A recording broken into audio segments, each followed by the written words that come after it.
Hey everybody, it's Jeff Williams with the Grand Lake Outdoor Report, and man, I tell you what, I'm proud of myself. I feel like I have mastered some new technology, which is hard for an old dog to do.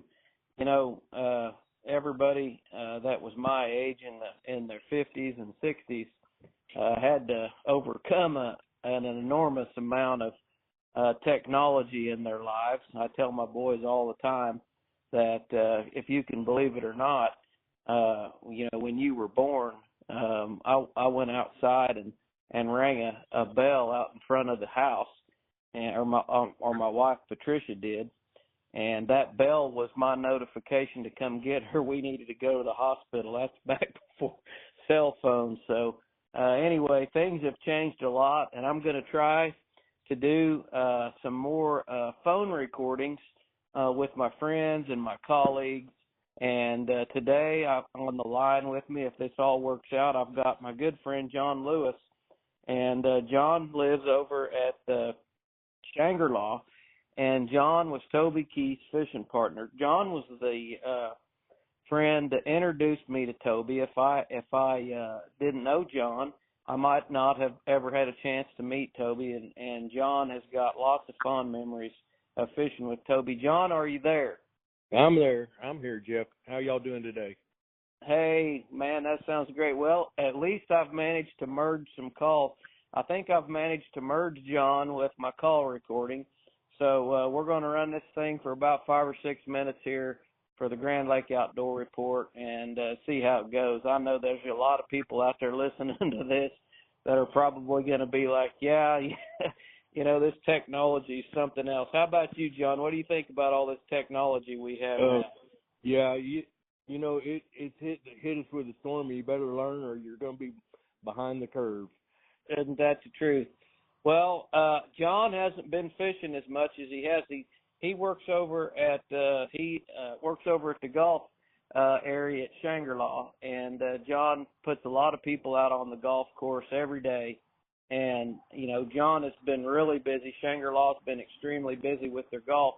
But John has fished with me a lot through the years, and I just wanted to call and visit with him and see. John, what do you think the crappie are going to be doing here in the next few weeks? Well, they're probably going to be getting out of that spawning pattern and into a post-spawn pattern. They'll be sitting back out on brush piles in 15 to 20 foot of water.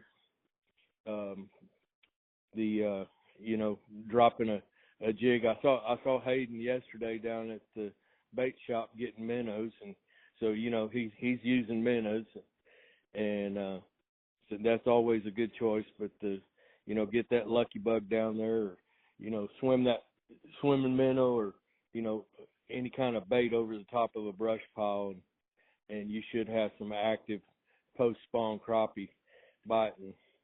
I think you're right.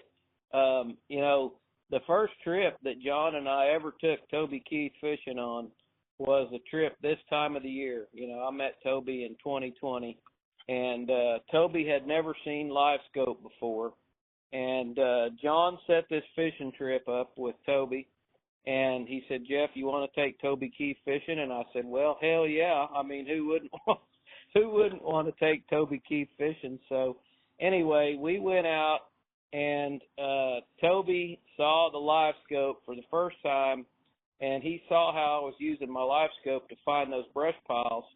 And then we were casting soft plastics out into those brush piles, and we were picking those crappie off. And I tell you what, the guy absolutely flipped out. He loved it. We've got pictures from that trip. Such precious memories for John and myself from that trip. And that was the beginning of a great relationship. John had met Toby, months before that, and then Toby got really interested in the tackle business. He started asking me a lot of questions about my history in the tackle business.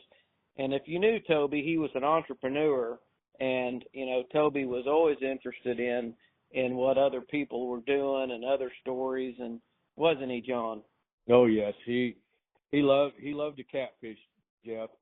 That was one of the first things we did was we set up some trot lines right around his dock slip, and anytime we caught crappie, we baited those catfish out, and we'd spend all night running those lines, just looking for them catfish.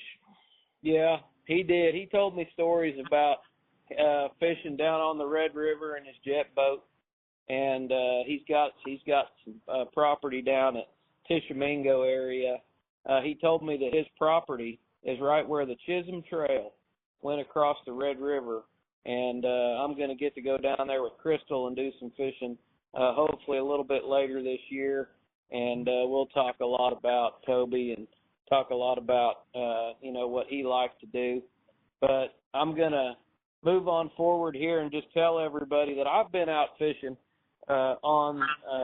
with Patricia, my wife, and I've been talking to Hayden, my son, Williams Guide Service. And I tell you, the fishing is just fantastic right now. I was over at Honey Creek Bridge.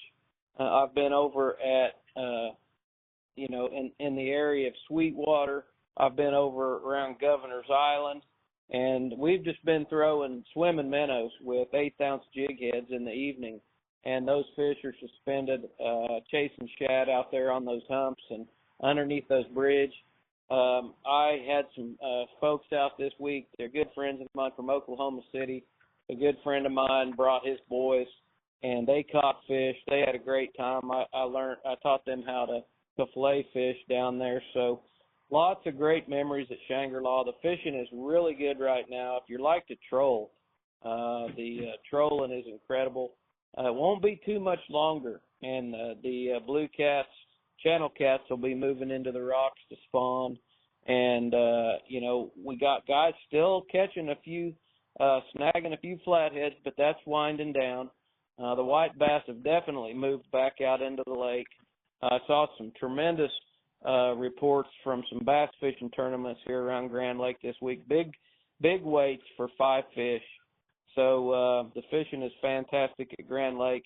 If you're listening to this somewhere and you're not on the shores of Grand Lake, this is a great time to be here, isn't it, John? Yep. And the lake level's going down, and looking around out there, I didn't see a whole lot of debris around the point here at Shangri-La.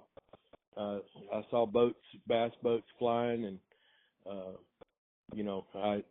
don't know how your experience was out there earlier when you and Patricia were out, but it looks like that debris is going to be hanging up on the shorelines now. The wind's been blowing out of every different direction, and so maybe the lake isn't nearly as nasty as people thought.